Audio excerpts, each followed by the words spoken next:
Guys, I don't know what's going on with YouTube, but basically what I was saying is the Nuggets are the best team, Lakers are the second best team, Warriors third best, and then the Suns. On the East, to me, it's the Philadelphia 76ers, Miami Heat, Boston Celtics, and then I guess I'd give it to the Bucks because I think the Bucks just came out flat and just. I think Giannis is hurt, honestly, in my opinion. I think he came out hurt and they just got him out of there, did the best he could, and that was it.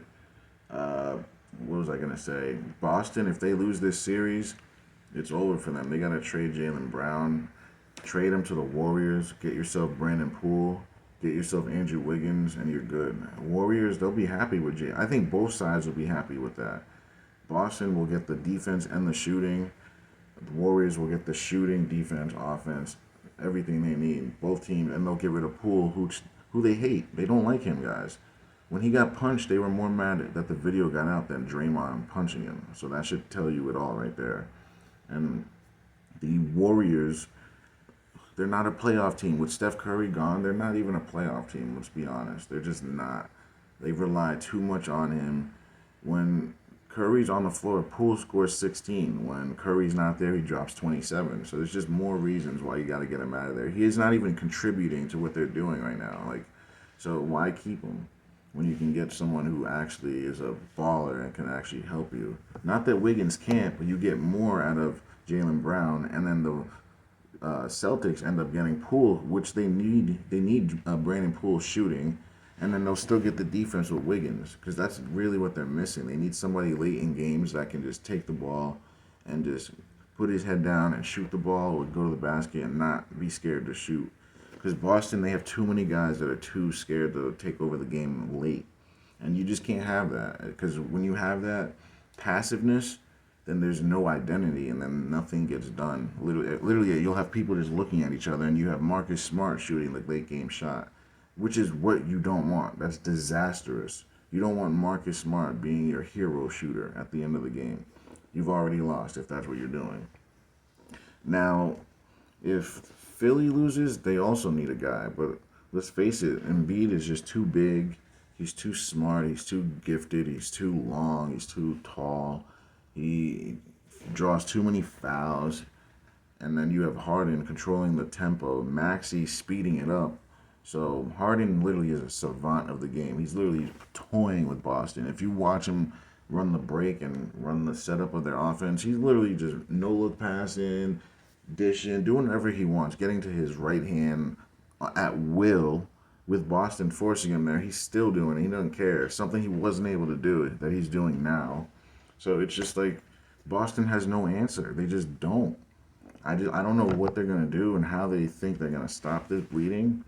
But if they don't win this series, they need to make a trade because this team is not it, and this coach isn't either. The coach last year was way better at game planning and putting his guys in position to be successful. This guy, he seems like he's good in certain points, more early in the game. He's not good late in games, guys. He doesn't know what he's doing.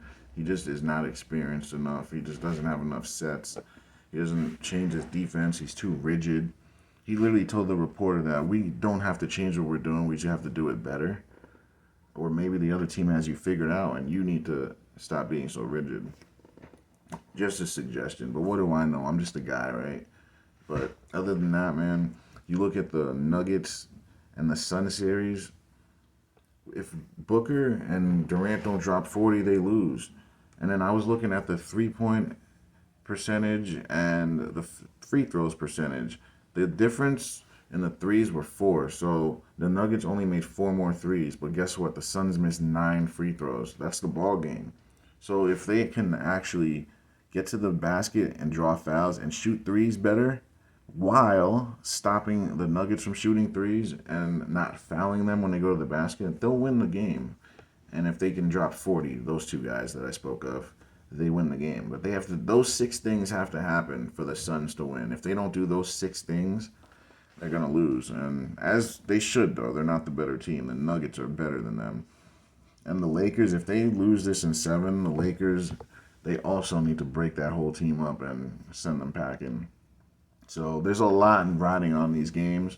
Basically, every team that loses in this round, they all have to make heads roll. Things need to happen. If nothing happens, and that's another way you know this stuff is fake. Because why wouldn't you make a move if your team didn't make the championship? Like, you're obviously not good enough. You got to build more pieces. So if they do nothing and just run it back, what is that telling you? It's telling you that it's a hoax. I mean, like, what else could it be? I'm trying to figure it out myself. It doesn't make any type of sense. And other than that, guys, we'll leave it there. For some reason, I tried to upload this twice before, but YouTube just shut down the volume on me. So it's that point we got to get creative. So bear with me and stay tuned for the next one. Don't forget to like, share, and subscribe.